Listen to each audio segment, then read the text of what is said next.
சில பேர் தெரியாமல் சொல்கிறாங்க எஃப்ஐஆர் இப்படி போட்டிருக்கலாம், எஃப்ஐஆர் அப்படி போட்டிருக்கலாம். அப்படி கிடையாது.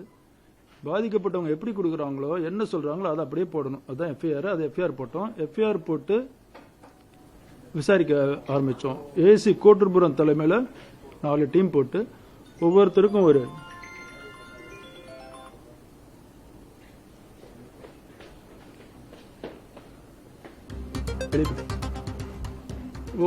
ஒரு டாஸ்க் கொடுத்து விசாரிக்கிறோம். சந்தேகப்பட்ட நபர்களை சிலர் கொண்டு வந்து விசாரிக்கிறோம். விசாரிச்சுட்டு அறிவியல் பூர்வமாக ஆதாரங்களை சேகரித்து டவர் லொக்கேஷன் சிடிஆர்லாம் போட்டு அடுத்த நாள் காலையில் 25 காலையிலேயே நம்ம அக்யூஸ்டை பிடிச்சிடறோம். பிடிச்சதுக்கப்புறமும் அந்த குற்றத்தை அவன் தான் செஞ்சான் அப்படிங்கிறத உறுதிப்படுத்துறதுக்காக மேலும் விசாரணைகள் பல செஞ்சு அப்புறம் குற்றத்தை அவன் தான் குற்றவாளி என்பதை உறுதிப்படுத்தின உடனே அரெஸ்ட் பண்ணி ரிமாண்ட் பண்ணுறோம். இதுதான் இந்த கேஸை பொறுத்த வரைக்கும் நடந்தது. இதில் உங்களுக்கு ஏதாவது டவுட் இருந்தால் கேளுங்க. ஒரே நிமிஷம் கத்தக்கூடாது. ஒவ்வொருத்தராக கேளுங்க. எல்லாருக்கும் சொல்கிறேன். 1 by 1. சரி சரி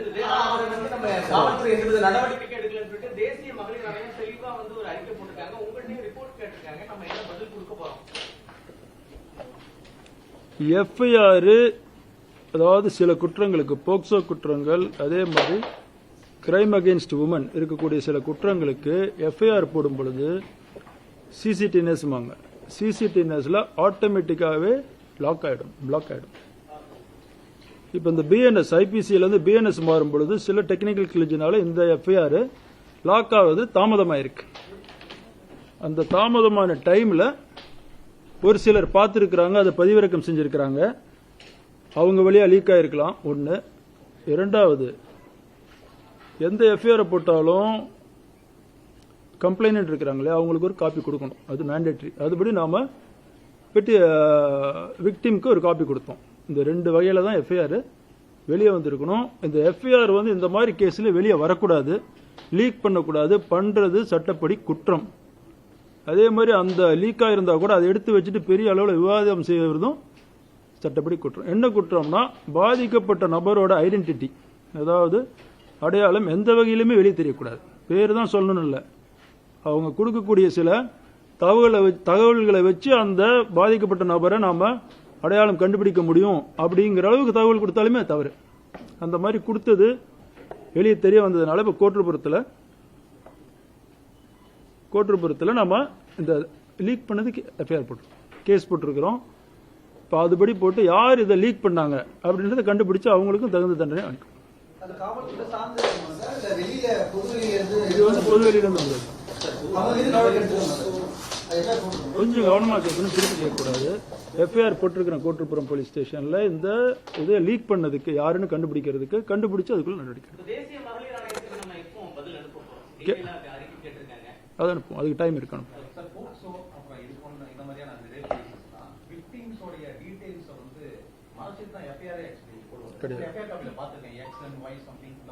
எஃப்ஐஆர்லாம் அப்படி மறைக்கக்கூடாது சட்டப்படி. அதுக்கு அடுத்து நடக்கக்கூடிய கம்யூனிகேஷன்ல அப்படி மறைச்சு போடுவாங்க. எஃப்ஐஆர்ல மறைக்கக்கூடாது. எஃப்ஐஆர்ல மறைச்சா அப்புறம் தெரியும் விஷயம், தகவலே தெரியாதுல்ல.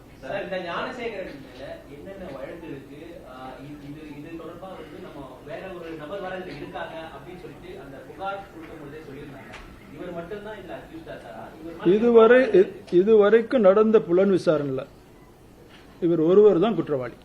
சரிங்களா? இவர் அந்த பேசும் பொழுது அந்த புலன் விசாரணை தகவலை வெளியே சொல்லக்கூடாது. இருந்தாலும் இதை நிறைய பேர் அரசியல் பண்றதுனாலையும் சென்சேஷனலாக பேசுறதுனாலையும் சொல்றேன். அதுல ஒரு நபரை இவன் பேசும்பொழுது சார்னு சொன்ன மாதிரி நிறைய பேர் குறிப்பிடுறாங்க. அது நடக்கல, அது அவன் பொய்யா சொன்னது. குறிப்பா அந்த அக்கரன்ஸ் நடக்கும்போது அவன் அந்த போனே ஏரோப்ளேன் மோட்ல தான் போட்டு வச்சிருந்தோம். ஸோ அதனால அது தவறான தகவல். ஒன்று. வேற என்ன கேள்வி கேட்டீங்க?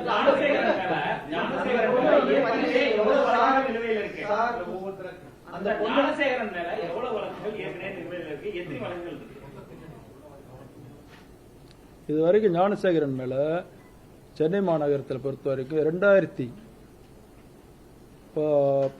இருந்து 20 வழக்குகள் இருக்கு. எல்லா வழக்குகளுமே இந்த ப்ராப்பர்ட்டி கிரைம் பாங்க இல்லையா, திருட்டு அந்த மாதிரி வழக்கு, ஹவுஸ் பிரேக்கிங் பாங்க, கண்ணக்களவு அந்த மாதிரி வழக்கு. இவன் மேல ரவுடித்தனம் பண்ணதாகவோ வேற ஏதாவது பெண்களை அபியூஸ் பண்ணதா வழக்கு இல்லை நம்மகிட்ட இருக்கிற 20 வழக்குலையும். அது மாதிரி வேற எந்த கம்ப்ளைண்டும் அவன் மேல வரல. இருக்கிறது எல்லாமே இந்த கிரைம் ஒஃபென்சஸ். அதுல இவனுக்கு 6 வழக்குல கன்விக்ஷன் ஆயிருக்குது. மற்ற வழக்கெல்லாம் விசாரணை நடந்துட்டு இருக்குது. நம்ம அந்த எஃப்ஐஆர்லயே பதிவு செஞ்சிருக்காங்களா, அப்படியே பதிவு பண்ணணும்னு சொல்லியிருக்கோம். அந்த வார்த்தை அந்த பெண் சொன்ன அப்புறம் தானே பதிவு பண்ணுவோம். நீங்க மாத்தி சொல்லிருக்கீங்க. வெளியே வந்துடக்கூடாதுல்ல, அதை சொல்றேன். வெளியே வந்ததுனால அதுக்கு விளக்கம் சொல்றேன். இருக்காங்கன்னு அந்த பொண்ணு சொல்றாங்க. இல்லைன்னு சொன்னேன்.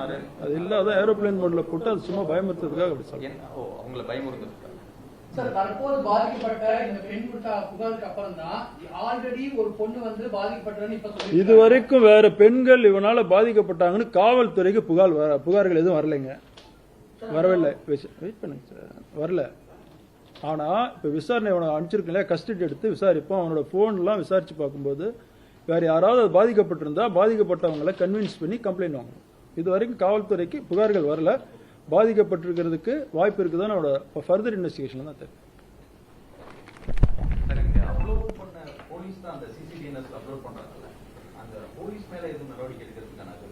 சிசிடிவிஎஸ்ல அப்லோட் பண்ணுன்றது அவரோட கடமைங்க. அவர் தானே பண்ணுவார். அவர் வேலையை செய்யறதுக்கு எதுக்கு நடவடிக்கை எடுப்பார்? பொதுவா ஒரு அடிக்கடி வழக்கு வந்தா கூட ஒரு எஃப்ஐஆர் சிடிஎன்எஸ்ல அப்லோட் பண்ணதுக்கு 2 நாள் 3 நாள் எடுத்துப்பாங்க. நாங்க நிறைய வழக்குல தேடி இருக்கோம். ஆனா இந்த வழக்கு சம்பவம் நடந்து குற்றம் நடந்து 1 நாளிலேயே எப்படி சிடிஎன்எஸ்ல அப்லோட்? உங்களோட அசம்ஷன் எல்லாமே தவறான அசம்ஷனா இருக்கும்போது நான் அதுக்கு எப்படி பதில் சொல்றது? ஒரு எஃப்ஐஆர் போட்ட 2 நாள் 3 நாள் கழிச்சு தான் அப்லோட் பண்ணுவாங்கன்றது யார் சொன்னது? நாங்களே தேடி இருக்கோம் சார், சர்ச் பண்ணிருக்கோம் சார். 1-2 வழக்கில் நடக்கலாம். எஃப்ஐஆர் போட்டா உடனே அப்லோட் பண்ண பிறகு தான் கோர்ட்டுக்கு அனுப்ப முடியும். நெக்ஸ்ட் ஆம்ஸ்டாங் கேஸ்ல பாத்தீங்கன்னா 3 மாசம் ஆகியும் எஃப்ஐஆர் பதிவு பண்ண முடியல. அதுக்கு எஃப்ஐஆர் ஆமா, ஆம்ஸ்டாங் கேஸ்ல பாத்தீங்கன்னா கிட்டத்தட்ட 2 மாசத்துக்கு மேல நீங்க வந்து சிசிடிஎன்எஸ்ல இது பண்ணல. ஆனா இந்த இதுக்கு மட்டும் ஏன் இவ்வளவு அவசரம் சார்? அதான் சொல்றேன், அப்லோட் பண்ணிடுவோம் சார். அது பிளாக் ஆச்சுன்னா உங்களுக்கு தெரியாது. ஆரம்பிக்கும் போது சொன்னல டெக்னிக்கல் கிளிச்சில் இந்த ஐபிஎஸ்ல இருந்து பிஎன்எஸ் ஆனதுல இது கொஞ்ச நேரம் ஓப்பன் எக்ஸ்ட்ரா தான் ஓப்பன் ஆயிருக்கு. அதுக்கப்புறம் ஆட்டோமேட்டிக்கா பிளாக் ஆயிடுச்சு. ஆட்டோமேட்டிக் பிளாக் நாம பண்றதுல ஆட்டோமேட்டிக் பிளாக். சிசிடிவி காட்சியில வந்து அதே மாதிரி நம்ம சென்னை முழுவதுமே நம்ம வந்து சிசிடிவி ஃபுட்டேஜ் வச்சிருக்கோம் சார். அண்ணாமலை சென்னை முழுவதும் அரசியல் தலைவர்களை சொல்லி கேட்காதீங்க. உங்க கருத்து நினைக்கலங்கன்னா அரசியல் இது கிடையாது, பேட்டி கிடையாது. நீங்க காவல்துறையில ஏதாவது உங்களுக்கு விளக்கம் கேட்கணும் கேட்கலாம். சிசிடிவி நீங்க அதை நீங்க உங்களுக்கு என்ன அதுல டவுட்னு கேளுங்க. அவர் சொன்னதுன்னு சொல்லி கேட்க வேண்டாம் சார். அதுதான் உங்களுக்கு ஆரம்பிக்கும் போது சொல்லிட்டேனே சார். கொஞ்சம் கவனமா கேட்டீங்கன்னா ஃபர்தர் நிறைய அன்னெசரி கொஸ்டின்ஸ் அவாய்ட் பண்ணலாம். சிசிடிவி ஃபுட்டேஜ் எஃப்ஐஆர்ன்றது பாதிக்கப்பட்டவர்கள் கொடுக்கக்கூடிய தகவலை அப்படியே எழுதணும். காவல்துறை நாங்க அடித்தல் திருத்தல் எதுவும் பண்ண மாட்டோம் அப்படிங்கறது ஆரம்பிக்கும் போது உங்களுக்கு சொன்னேன் இல்லையா? சிசிடிவி ஃபுட்டேஜ் எல்லா இடத்துலயும் வச்சிருக்கோம். அண்ணா பல்கலைக்கழகத்துல எது சிசிடிவி இருக்கா? நம்ம இது அண்ணா பல்கலைக்கழகத்துல 70 சிசிடிவி இருக்கு சார். 70 சிசிடிவில 56 சிசிடிவி வேலை செய்யுது. சரியா? வேற அதுல எதுவும் நமக்கு வந்து தகவல் கிடைச்சிருக்கா? அடையாளப்படுத்துறோமா? தகவல் கிடைச்சிருக்கா? அதெல்லாம் தகவல் வச்சுதானே பிடிக்கிறோம். அடுத்து இப்போ அந்த பொண்ணுடைய அடையாளத்தை வெளியிடப்பட்டிருக்காது. அந்த பொண்ணுடைய அடையாளத்தை ஒரு வகையில எப்பேர் வெளியானது பிறகு வெளியே வந்திருக்கிறது. இப்போ அதை மறைப்பதற்காக அடுத்த கட்டமா நம்ம என்ன மாதிரி நடவடிக்கை எடுப்போம் காவல்துறை சார்? ஆட்டோமேட்டிக்கா பிளாக் ஆச்சு. இனிமேல் வெளியே சொல்றவங்க மேல கேஸ் ஆல்ரெடி போட்டிருக்கோன்னு சொன்னேன் இல்லையா? இல்ல, இப்ப வெளியிட்ட பிறகு அது சமூக வலைத்தளங்களை பரவக்கூடிய சூழல் இருக்கு. அதான் அவங்க மேல நடவடிக்கை, இதுக்கு மேல வெளியிட்டாலும் நடவடிக்கை எடுப்போம். இப்போ காவல்துறை நடவடிக்கை எடுப்பாங்க அப்படின்னு நம்பிக்கையோடு தான் வந்து புகார் தெரிவிக்கிறாங்க. இது போல வரக்கூடிய புகார் இனிமேல் ஒரு அச்சத்த சூழ்நிலை ஏற்படுங்களா? இந்த மாதிரி ஒரு புகார் வந்து கொடுத்துட்டு 4 மணிக்கு கம்ப்ளைண்ட் கொடுக்குறாங்க ஈவினிங், நம்பிக்கையோட கொடுக்குறாங்க. அடுத்த நாள் கூட அக்யூஸ் அரெஸ்ட் பண்ணி என்டையர் இன்வெஸ்டிகேஷன் முடிச்சு ரிமாண்டே பண்ணிருக்கிறோம். இதை விட வேற என்ன நம்பிக்கை வேணும் உங்களுக்கு? இந்த புகார்ல ஒருவர் மட்டும்தான் தொடர்பு காலா? வேற அடுத்தடுத்து யாரும் இருக்காங்களா சார்?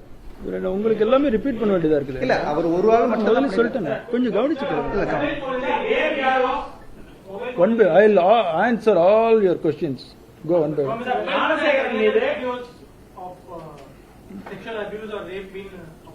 ஞானசேகரன் மீது வேற யாரும் மாணவிகள் வந்து புகார் கொடுத்திருக்காங்களா? என்ன சார் எல்லாமே ரிப்பீட் பண்ண வேண்டியதா இருக்கு? அதான் சொல்லிட்டேனே சார், இது வரைக்கும் புகார் காவல்துறைக்கு வரல. இதுக்கு மேல ஏதாவது வந்தாலும் நடவடிக்கை எடுப்போம். இல்ல புலன் விசாரணையில எங்க தகவலுக்கு எங்க நாலேஜுக்கு வந்தாலும் அந்த சம்பந்தப்பட்டவர்களை அணுகி அவங்களுக்கு கான்பிடன்ஸ் கொடுத்து புகார் வாங்கி நடவடிக்கை எடுப்போம். இது வரைக்கும் நம்ம மாண்புமிகு தமிழக முதல்வரை பொறுத்த வரைக்கும் நான் பதவி ஏற்கும் போதும் சரி, அவ்வப்பொழுது நடத்தக்கூடிய அத்தனை மீட்டிங்லையும் என்ன சொல்லுவாங்கன்னா, காவல்துறை நடுநிலையோடு வேலை செய்யணும், எந்த பாகுபாடும் பார்க்கக்கூடாது, யார் எந்த கட்சின்றதெல்லாம் பார்க்கவே கூடாது. அதுபடிதான் நாங்கள் வேலை செஞ்சுட்டு இருக்கிறோம். எங்களை பொறுத்த வரைக்கும் எங்களுக்கு குற்றம் செஞ்ச எந்த கட்சிக்காரன் அந்த கட்சிக்காரன்றதெல்லாம் கிடையாது. அதை வச்சு மற்றவங்க அரசியல் பண்ணலாம், எங்களுக்கு அந்த தேவையும் கிடையாது. இன்னைக்கு அதிமுக குறிப்பா சில கட்சிகள் சார்பாக போராட்டம் பண்ண வராங்க. அவங்க முன்கூட்டியே கைது பண்ண என்ன காரணம், ஏன் அதுக்கு அனுமதி தரலன்னு பல பேர் கேள்வி கேட்கறாங்க. அது காவல்துறையில எடுக்கக்கூடிய முடிவுங்க. பொதுமக்கள் இருக்கிறாங்கல்ல, பொதுமக்கள் எல்லாத்தையும் மறிச்சுட்டு நம்ம வர முடியுமா? பொதுமக்கள் நல்லதான் முக்கியம் நம்மளுக்கு. பொதுமக்களுக்கு இடைஞ்சல் வர மாதிரி போய் ரோட்ல மறியல் பண்றவங்க நம்ம அனுமதிக்க முடியாது. ஒரு அனுமதிக்கப்பட்ட இடங்கள்னு இருக்கு. அண்ணா பல்கலைக்கழக வளாகத்தை பொறுத்த வரைக்கும் ஆல்ரெடி சொன்ன மாதிரி தான் 70 கேமரா இருக்கு. அங்க டெக்ஸ்கோன்னு சொல்லக்கூடிய எக்ஸ் சர்வீஸ்மேனை வச்சு அவங்க செக்யூரிட்டி ஆல்ரெடி அண்ணா பல்கலைக்கழகத்தில் 140 பேர் இருக்கிறாங்க. 140 பேர் செக்யூரிட்டி இருக்கிறாங்க. அதை 3 ஷிப்டா போடுறாங்க. 49 பேர் ஒரு ஷிப்ட், 49 பேர் ஒரு ஷிப்ட், அடுத்து 42 பேர். இதுதான் அவங்க ஷிப்ட் அரேஞ்ச்மெண்ட். கேட்லாம் போட்டு மேனேஜ் பண்றாங்க. அது இன்னும் எப்படி இம்ப்ரூவ் பண்றதுன்னு ஸ்டடி பண்ணிட்டு இருக்கிறோம். அண்ணா பல்கலைக்கழகத்தை பொறுத்த வரைக்கும் ஒரு மெயின் கேட்ஸ் 6 கேட் இருக்குது. அது இல்லாம ஒரு 5-11 கேட் இருக்குது. இதை தவிர எப்படி உள்ளார போறதுக்கு வாய்ப்பு இருக்குது. காம்பவுண்ட் வால்ஸ் எல்லாம் எங்க சின்னதா இருக்குது, உடஞ்சிருக்குது, இது பண்ணிட்டு இருக்கிறோம், ஆய்வு பண்ணிட்டு இருக்கோம். பண்ணிட்டு இன்னும் கண்டிப்பா பலப்படுத்தும். பல்கலைக்கழகத்திலே அண்ணா பல்கலைக்கழகத்துல இந்த மாதிரி ஒரு சூழல் இருக்கு அப்படின்னா மற்ற பல்கலைக்கழகத்துல என்ன மாதிரி நம்ம செக்யூரிட்டியை பலப்படுத்த போறோம், அதை பத்தி அந்த மாதிரி எந்த தகவலும் கிடையாது. தெரியும், எல்லாத்தையுமே புலன் விசாரணை உங்களுக்கு சொல்ல முடியுமா? உங்களுக்கு ஒரு சென்சேஷனல் மேட்டர், உங்களுக்கு கிளாரிபிகேஷன் வேணுங்கிறது.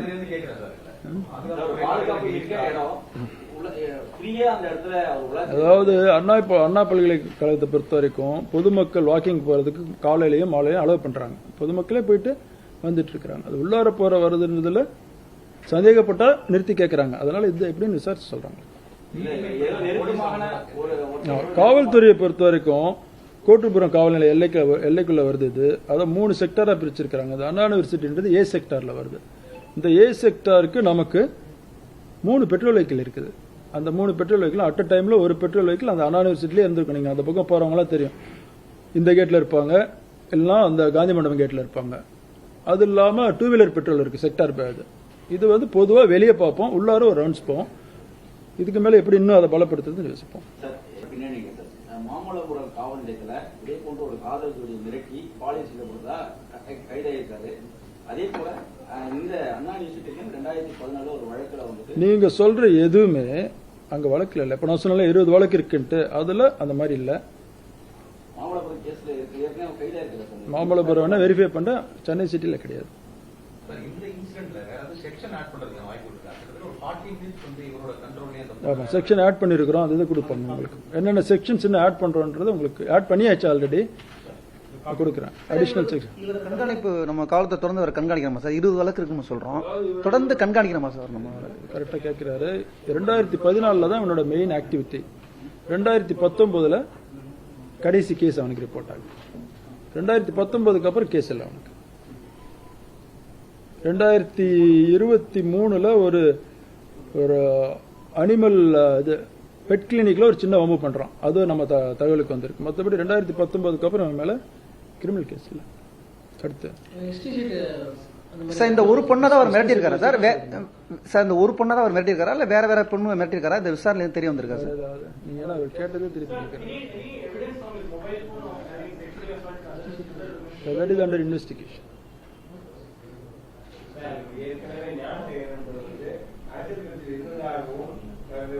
அதான் சொல்லிட்டேன்ல, ஒரு குற்றவாளி எந்த அரசியல் கட்சியில இருந்தா எங்களுக்கு அதை பத்தி ஒன்றும் கவலை கிடையாதுங்க.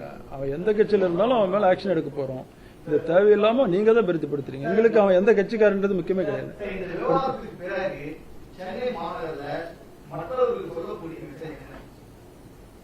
இதுல ஒண்ணு, காவல்துறையை நம்பி கரெக்டான டைம்ல ஒரு நாள் டிலே ஆனா கூட அந்த மாணவி நமக்கு கம்ப்ளைண்ட் கொடுத்தாங்க. அவங்க நம்பிக்கையை தக்க வைக்கிற மாதிரி நாம நடவடிக்கை எடுத்திருக்கிறோம். அவங்க தரப்புல பொறுத்த வரைக்கும் காவல்துறை நல்லா பண்ணியிருக்கிறாங்கன்னு எல்லாரும் அண்ணா யூனிவர்சிட்டியா இருக்கட்டும், பாதிக்கப்பட்டவர்களாகட்டும், அவங்க காவல்துறை மேல நல்ல நம்பிக்கை வச்சிருந்தாங்க. அதை நாம உறுதிப்படுத்துற மாதிரி தான் நடவடிக்கை எடுத்திருக்கிறோம். இதுக்கு மேல அதே மாதிரி இருக்கும். சார், புகார் அளித்த அன்று இரவு ஞானசேகரனை காவல் நிலையத்துக்கு அழைத்து வந்து விசாரணை செய்து புகார் அளித்த அன்று நிறைய பேரை கூப்பிட்டு வந்தோம். சரிங்களா? எழுதி வாங்கிட்டு அனுப்பி நிறைய பேரை கூப்பிட்டு வந்தோம். அவங்கள்ட்ட இருந்து எவிடன்ஸ் எல்லாம் கலெக்ட் பண்ணிட்டு எழுதி வாங்கிட்டு அனுப்பிச்சோம். மறுபடியும் காலையில அந்த எவிடன்ஸை பேஸ் பண்ணி நைட் எல்லாம் நிறைய என்கொயரி பண்ணி அடுத்த நாள் போய் பிடிச்சிட்டோம். அவரும் இருந்தார். சார், நிறைய வழக்குகள்ல அவர் சந்தேகப்படக்கூடிய நபரா இருந்தா கூட காவல் நிலையத்தை வைத்து விசாரணை பண்ணியிருக்கோம். ஒரு சென்சிட்டிவான மேட்ரு, இதை ஏன் ஞானசேகரன் பொதுவா நீங்க சொல்லக்கூடாது சார். போலீஸ் இன்வெஸ்டிகேஷன் இப்படிதான் பண்ணணும், இப்படிதான் பண்றான்னு இல்லை. நிறைய ஓகே, அடுத்து நெக்ஸ்ட். தெரிந்த ஒரு சீட்டிங் கம்ப்ளைண்ட் இருந்தா கூட அதான் சார், அதான் அந்த ஐஓ முடிவு பண்ணுவார் சார். அவருக்குன்னு ஒரு இது இருக்குல்ல, டிஸ்கிரிப்ஷன். அடுத்து நம்ம ஒரு வழக்கை பதிவு செய்யும் போது அனைத்து புகார் தர கொடுக்கக்கூடிய அத்தனையுமே நம்ம பதிவு செய்யணும்னு சொல்லியிருக்கோம். ஆனா அந்த பாலியல் தொடர்பான வழக்குகள் வரும்போது அத்தனை நம்ம பதிவு செய்யணும் அவசியம் இருக்காது சார்?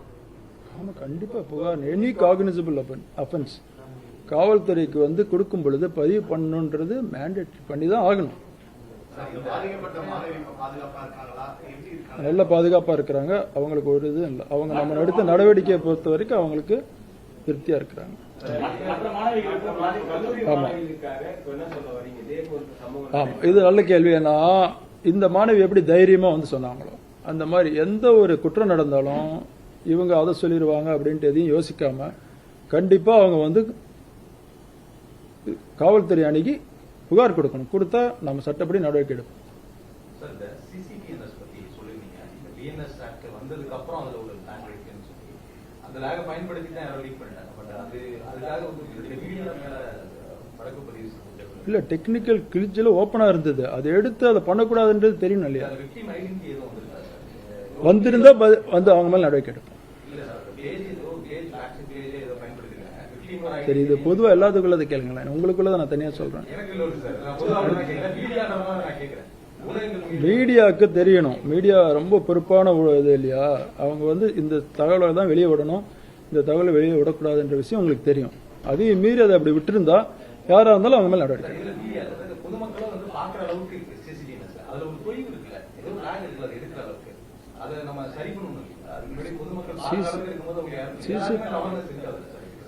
அதான் சிசிடிவி எல்லாருக்கும் இருக்காது, மீடியாக்காரங்களுக்கு இருக்கணும். மீடியாக்கு இருக்கும் சார். இல்ல பப்ளிக் நிறைய பேர் எடுத்து அவங்க மூலியமா வந்து பார்ப்போம், பார்த்துட்டு அதை கண்டுபிடிச்சிருவாங்க. எங்களுக்கு கொஞ்சம் வேலை கொடுங்க, நாங்களும் இன்வெஸ்டிகேட் பண்ணி கண்டுபிடிக்கிறோம். எல்லாம் நீங்களே பண்ணிட்டு அப்படி. அப்புறம் வேற யாரா கேங்க சொல்றேன், அது விசாரணை முடிவில் சொல்றேன். வேற ஐடியா ரைட்டுங்க. தேங்க்யூ.